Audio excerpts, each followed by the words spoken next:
Dave POV. I love you Nat Anya, sambit ko at naramdaman ko ang paglandas ng luha ko sa pisngi.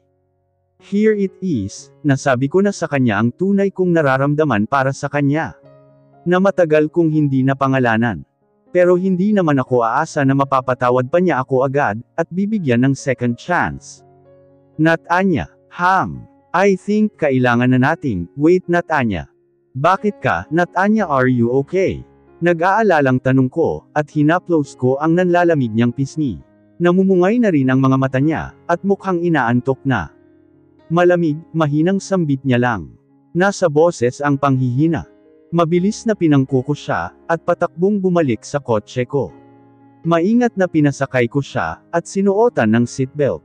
Mainit ka, kinakabahang usol ko. Natakot ako nang bigla siyang nagkalagnat, kanina lang kami nag-uusap, tapos ngayon may sakit na siya agad. Nang ganoon kadali. Mabilis na nag-drive ako pauwi, at madalas na sinulyapan siya. I held her hand and it was cold. What happened? What are you doing here Arjona?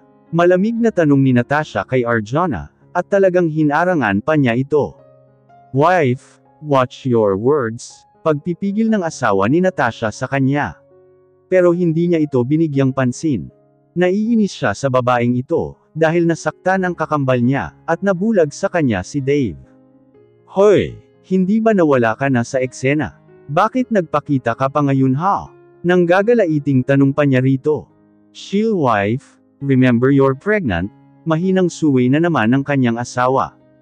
Just let me, tuturuan ko lang ito ng leksyon. Galit na wika pa niya, at sabay na dinuro si Arjona na nakangisi lang sa kanya. Let me handle her wife.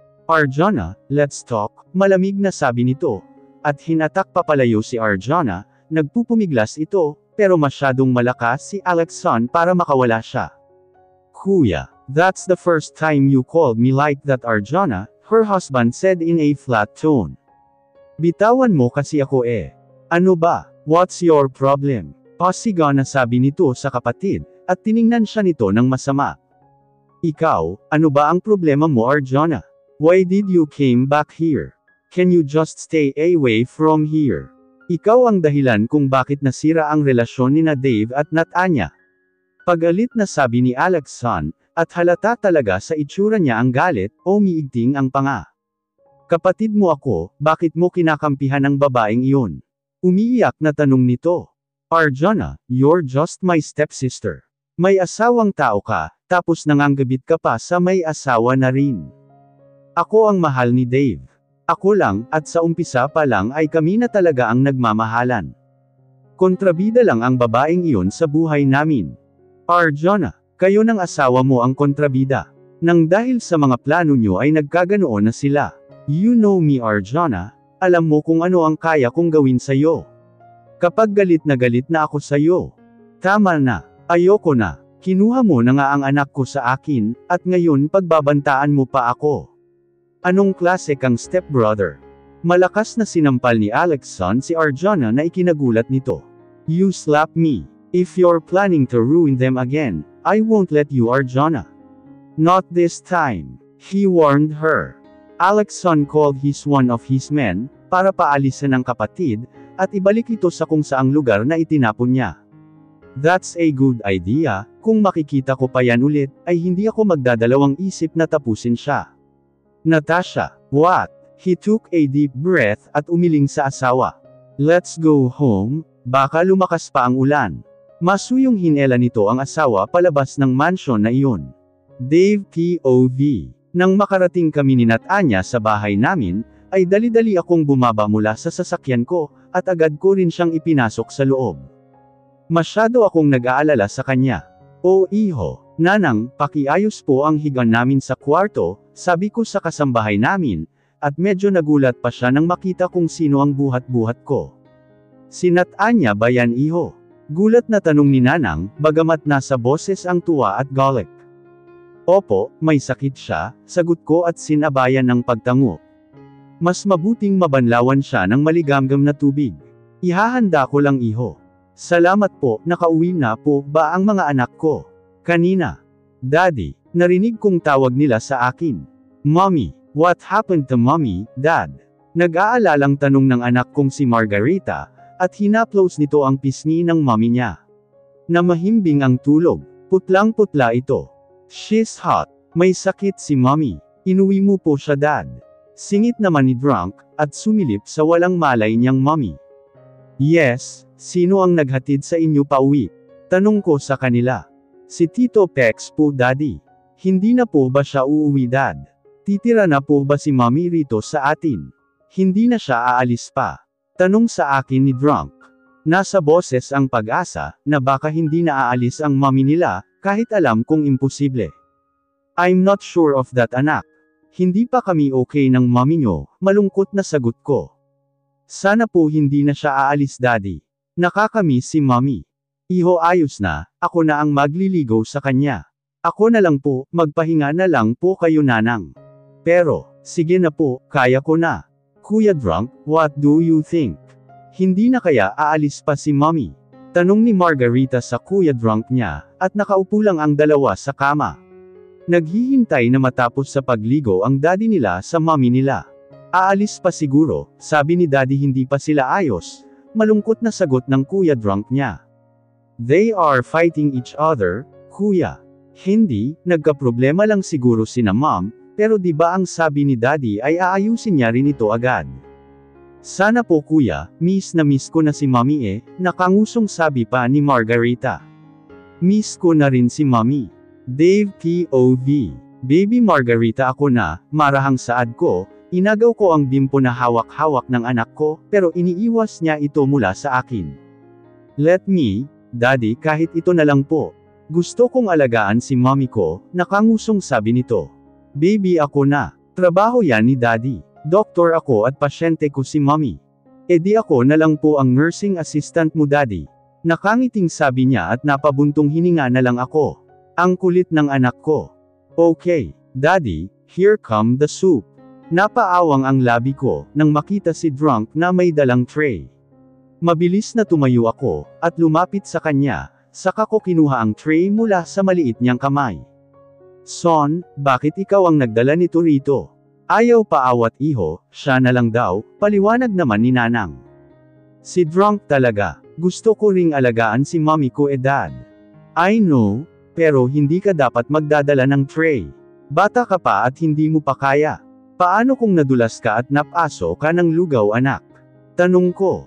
Big boy na po ako daddy. Napahawak ako sa sentido ko.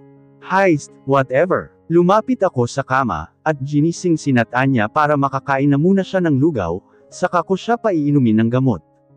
Mahinang tinapik-tapik ko pa ang pisngi niya, para gumising na siya. Natanya, gumising ka muna. Kainin mo muna ito, para makainom ka na ng gamot mo. I'm fine, hayaan mo na ako, nanghihinang saad niya. No, matigas na saad ko at umiling pa. Sumampa sa kama si Margarita, at hinarap ang mommy niya. Mom, don't be stubborn. You need to eat your soup, para makadrink ka ng gamot mommy. I am your nurse. Baby Margarita. Yes po, mommy. I am. Mom, subuan na po kita. Drunk son. Nalalayan ko siyang makaupo, at nilagyan ko ng unan ang likuran niya, para mas maging komportable siya. Mommy, are you okay? Bakit ka po nagkasakit? Tanong ni Drunk sa mommy niya. I'm fine son. I'm fine. Nakangiting sagot niya at hinaplos niya ang pisngi ni Drunk at Margarita. Iha, nanang, masaya akong bumalik ka na. Salamat po, sagot niya at tipid ng umiti. Heto ang gamot niya Dave. Inilahad ni nanang ang gamot, at agad ko itong kinuha mula sa kamay niya. Salamat po, nanang. Wala iyon. Bakit kasi nagpaulan ka? Alam mo naman na bawal kang mabasa ng ulan, dahil madali kang dapuan ng lagnat, kahit tubig nga ay nagkakasakit ka na. Tubig.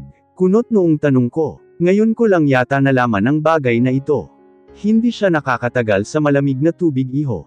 Kaya nga kung maliligo siya ay dapat may hot water pa. Sige, lalabas na ako magpagaling ka Natanya. Hindi siya nakakatagal sa malamig na tubig. Kung ganoon nung hinulag ko siya sa swimming pool. What have I done? Ang dami kong walang alam. Daddy, pakainin mo na si mommy ko. Okay baby. Sinubuan ko na siya ng soup pero nakatatlong subo lang siya ay umayaw na siya. Kaya pinainom ko na lang siya ng gamot. At least may laman na ang sikmura niya. Can we stay here, Daddy? You can't, baby. Baka mahawa kayo ni Mommy? Mahinang sabi ni Natanya, at napanguso naman si Margarita. Why Daddy's here? Aalagaan niya po kami, at ikaw rin Mommy kung magaling ka na. You can't. Please Mom. Ako nga po ang nurse mo nakangusong sabi nito, at nilagyan pa niya ng bimpo sa noo si Natanya. My sweet little nurse, saka ka na tumabi sa akin kung magaling na si Mommy.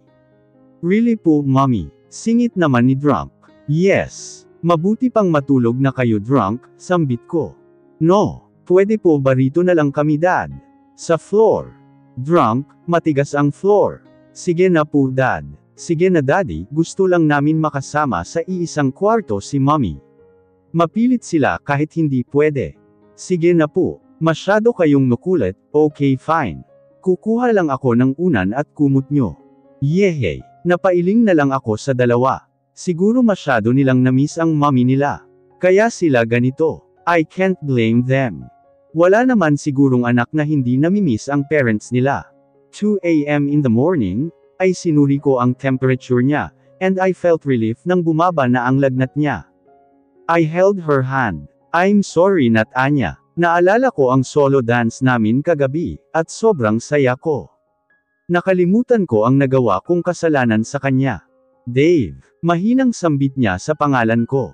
Dave, bakit gising ka pa? Ikaw, bakit gising ka rin? She asked me back.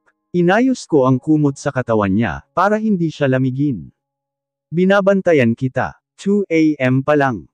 Matulog ka pa. May sasabihin lang ako, aniya at pilit na bumangon, kaya nalalayan ko siya. Ano iyon? She took a deep breath, at tumagal ng 10 minuto, bago siya nagsalita ulit. I realized, kinabahan ako bigla sa anuman ang sasabihin niya. Naisip ko na sapat na pala ang 1 taon para. What is it? Nahigit ko ang hininga ko dahil sa kaba, kung ano ba ang sasabihin niya sa akin. I can't wait. Maybe this time, you deserve a second chance. So, I can give you that. Hindi ko alam kung bakit bigla akong napaiyak, dahil sa sinabi niya. Totoo ba to? Totoo bang bibigyan na niya ako ng second chance? But what? Gusto ko na bigyan ka na ng second chance, to prove na kung mahal mo ba talaga ako, at sincere ka sa mga sinabi mo, at nagsisisi ka na sa mga nagawa mo. Actually, naisip ko lang na umalis at lumayo sa iyo noon, dahil gusto kong hanapin ko muna ang sarili ko, pero hindi ko nahanap ang sarili ko at mas naligaw pa ako, kaya maybe naka-move on ako but that doesn't mean na kinalimutan na talaga kita.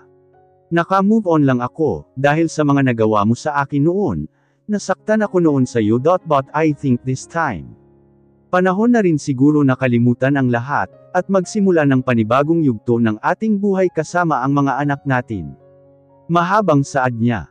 Mabilis na napayakap ako sa kanya at napahagulgol. Napakaiyakin ko na pagdating sa kanya. Thank you Natanya. Natanya POV. Nagising ako kinaumagahan at pinakiramdam ang sarili. Mukhang maayos-ayos na nga ang pakiramdam ko. Maingat na bumangon ako, at nakita ko naman ang 3 taong pinakamahalaga at mahal ko sa buhay. Siguro naman, di ba deserve na ni Dave ang bigyan siya ng second chance? Kasi lahat naman tayo ay deserve ang magkaroon ng second chance, kahit gaano ka pa naging masama noon sa isang tao. Pero depende rin sa mga nagawa mong kasalanan. O kung deserve ba natin ang bigyan ng second chance. Tumayo ako at lumapit sa kanila, kung sana hindi nangyari iyon, ay baka masaya kami ngayon. Sa bagay lahat ng tao sa mundo, ay mararanasan ang ganitong buhay, dadaan ka muna sa maraming pagsubok bago mo maabot ang pangarap mo. Hinalikan ko sila sa noo, at bago ako umalis. Mukhang bagong mansyon to ah. Pagkalabas ko mula sa kwartong iyon, ay natano ko ang 5 pintuan. Malaki nga ito at maganda. Bumaba na ako at pinasadahan ko ng tingin ang kabuuan ng mansyon. Pink, white, blue and white ang wall nito. Kompleto rin ang kagamitan at mukhang mamahalin nga siya. Maraming paintings and vase. Nabili niya kaya ito 1 year ago. O Natanya iha, gising ka na pala. Napalingon ako kay Nanang Mela. Nginitian ko siya bilang pagsagot, at lumapit siya sa akin. Natutuwa akong makita ka ulit, iha, nakangiting sambit niya. Ako rin po. Halika, uminom ka muna ng mainit na sabaw, masuyong hinela ako ni Nanang Mela sa kitchen. Ang ganda ho ng mansyon, namamanghang komento ko. Siyempre, iyong asawa mo, hiwalay na ba talaga kayo, iha? May dudugtungan pa sana ako, nang makarinig ako ng mabilis na yapak. Nat Anya, mukhang hinahanap ka niya. Napangiti na lang ako sa sinabi niya, at tinuon ko na lang ang atensyon ko sa kagamitan sa loob ng kitchen. Umupo ako agad at kumuha ng bowl si Nanang Mela para sa mainit na sabaw. Nat Anya, hindi ko pinansin ang pagtawag sa akin ni Dave. Basta ang atensyon ko ay na kay Nanang, na ngayon ay nilalapag na ang soup sa table. Nat Anya, nasaan ka ba? Masarap iyan, iha. Salamat po, nakangiting sabi ko, at ihinipan ko na muna ang sabaw, saka ako maingat na sumimsim nito. Nat Anya wife, pagkalapag ko pa lang ng bowl, ay naramdaman ko agad ang mahigpit na yakap mula sa aking likuran. God, you're just here, he said in a husky voice, at nahihiyang napatingin ako kay Nanang, pero nakangiti niya kaming pinapanood, at saka siya lumabas mula sa kusina. Iniwan kaming mag-isa rito. I thought you're leaving already, at iniwan mo na naman ako. Nag-alala ako, takot na usel niya. Kumalas siya sa pagkakayakap niya sa akin, at marahan na pinaharap niya ako sa kanya. Are you okay? Wala ka na bang lagnat? Tanong niya, na nasa boses ang pag-aalala. I'm fine, mahinang sagot ko at humigop agad ng soup. Totoo ba talaga na bibigyan mo ako ulit ng chance? A second chance? Tanong niya sa akin, at ikinalingon ko iyon sa kanya. May nasabi ba akong ganoon? Kung meron man biro lang, I couldn't finish my words, when he pinched my cheek. Napangiwi ako sa sakit at sinaman siya ng tingin, na ngayon ay nakangiti lang siya. I don't want to ask you anymore. Baka babawiin mo pa. Napakamot na lang ako sa kilay ko at umiling. Maghahain na ako for our breakfast, aniya at tumayo na siya. I help you, ani ko, tatayo na sana ako nang pinigilan niya ako. Ako na, maupo ka na lang dyan. Bahala ka, sambit ko at umupo ulit. I want to serve you today. Kaya wala kang gagawin kundi maupo at manood sa akin. I'm not dreaming, right? This is all true, right? Tama diba? Tama ang nakikita ko kay Dave. Nagiging sweet siya ngayon, at ibang-iba sa nakilala kong Dave noon. I want to help you. I know hindi ako kasing galing ng ibang babae, na marunong magluto at maghain para sa kanilang pamilya. Do you still remember when the day I'll cook our breakfast? Muntik ka ngang ma-food poison, dati, ani ko habang naaalala ko ang eksenang iyon. That's the first na pinagluto kita ng breakfast, mapait na sambit ko at napahinto siya sa ginagawa niya. Dave POV. Napatigil ako sa ginagawa ko nang magsalita si Nat Anya. Bago kita ipinagluto noon ay nagpaturo pa ako kay Nanang. Sa unang pagtuturo niya ay nahirapan pa ako. Isang linggo rin iyon, kaya after that, naisipan ko na ipagluto ka na. Pero palpak pa rin ako. Ang hirap naman palang magluto no. After ko matapos sa pagluluto noon, masaya pa akong tatawagan sana kita, pero nakita ko na papasok ka na pala sa loob ng kitchen, mababang kwento niya. I remember that day. Maaga akong pumapasok sa trabaho ko, kahit na hindi naman ako ganoon dati. Basta ang nasa isip ko sa mga panahon na iyon, ay ang iwasan siya at ayokong makita siya, dahil kinamumuhian ko pa siya noon. Dave, breakfast is ready, kain na tayo.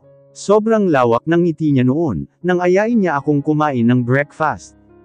Honestly speaking, nang naabutan ko siya sa loob ng kusina, ay naisip ko na huwag na lang tumuloy at umalis na, pero noong makita ko ang ngiti niya, ay wala na akong choice kaya umupo na rin ako. Mas masayang masaya ako noong hindi mo ako tinanggihan, at umupo ka na, sobra talagang natuwa ang puso ko noon. Kabaliktaran iyon sa akin, dahil napipilitan ako na tanggihan ang alok niya. Umupo na rin ako noon, at inabot ko pa sa iyo ang kanin pero tumanggi ka. I don't eat rice sa breakfast. Kumakain naman talaga ako ng kanin, kaso sa kadahilanan na ayokong tumagal na kasama siya. Kumirot niyo ng puso ko, dahil sa malamig mong pakikitungo sa akin. Nilapag ko ulit ang kanin at ang bacon naman ang inabot ko sa'yo. Heto, sambit niya at kahit malamig pa rin ang pakikitungo ko noon, ay nakangiti pa rin siya, kaya mas naiinis ako noon sa kanya. Dahil hindi siya nakukuha sa malamig na treatment. I don't eat bacon. Sabi mo, you didn't eat bacon too? Tapos ang sungit-sanggit mo pa noon sa akin, natatawa niyang sambit, at kumuyam ang mga kamao ko.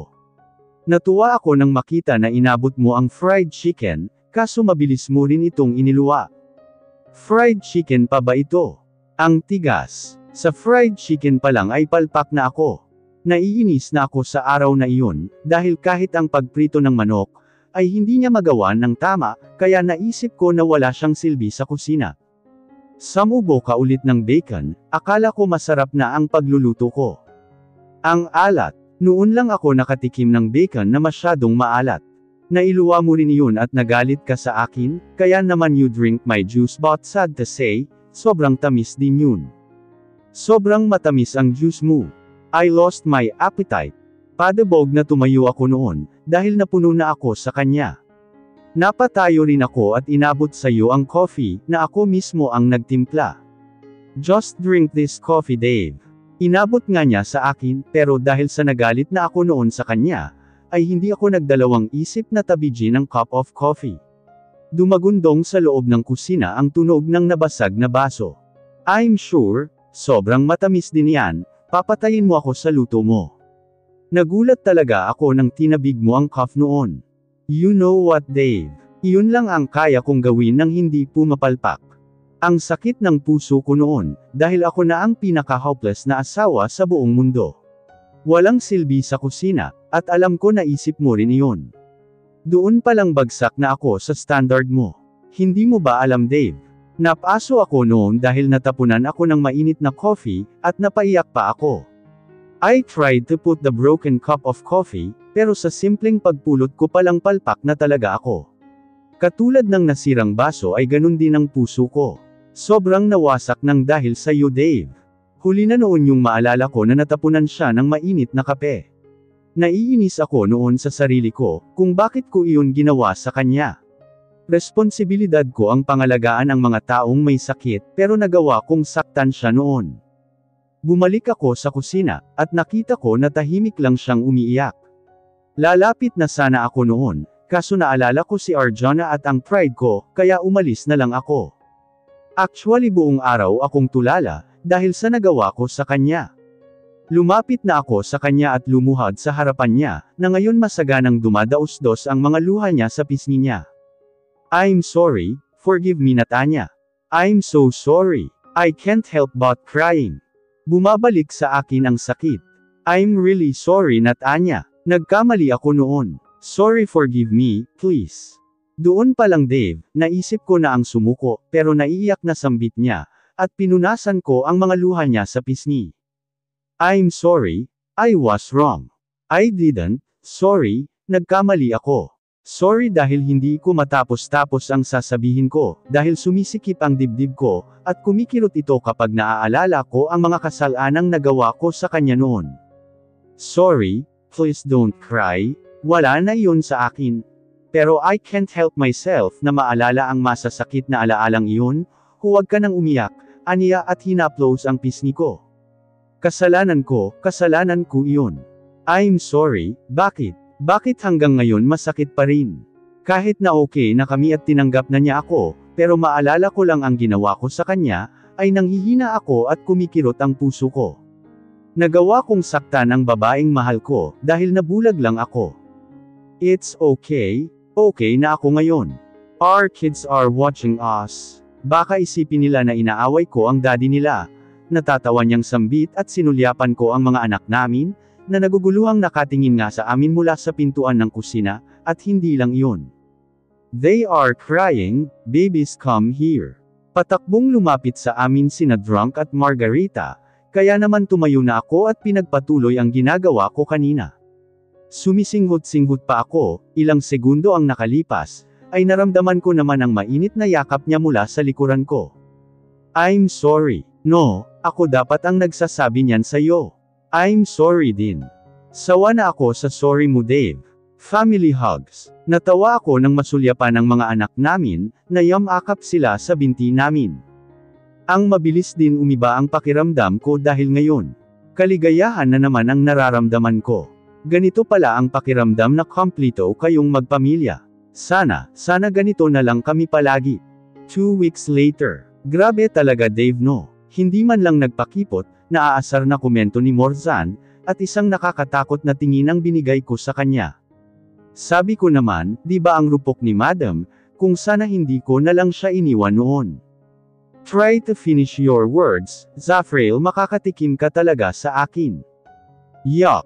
Kadiri ka Dave. So what's the plan now Dave? Tanong naman ni Andre. He planned to propose his wife or rather his ex-wife. Isa ka pa, Zale. Asik ko. Oo na. What the? Dave sinat Anya. Kung hindi yan maganda huwag mo nang ituloy pa Hayes. No. Ano ako syunga? Sinat Anya. Pasiga na sambit ni Hayes. What is that Hayes? Chill body? Baka ma-heart attack ka. Dr. Andre ready the oxygen. What for, Dr. Hayes? And ready the operating room Dr. Morzan. I'm not joking Hayes. Patapusin mo kasi ako body, sinat-a niya kasi, hindi natapos ni Hayes ang sasabihin niya sana nang biglang bumukas ang pintuan, at iniluwa ang humahanggos na si Bod. Dave your wife. Inaresto siya ng mga pulis. I hate you Bod. Ang ganda ng moment namin Komento naman ni Hayes at naguguluhan na tiningnan ko sila. Your wife? Inaresto siya kanina ng mga detective. Matapos ibigay ang warrant of arrest, ani Bod at bigla akong kinabahan, bakit? Last year our project was burned, at in charge noon ang vice president namin dati, at nasangkot si Madam Nat Anya nang dahil lang doon. She's under arrest, at this moment. Civil and murder case. Hindi ko alam kung bakit nabuksan ulit ang kasong iyon. Bigla akong napaluhod, at napahawak sa ulo ko. Buddy, are you okay? Dude, ikaw kasi, Bod It can't be.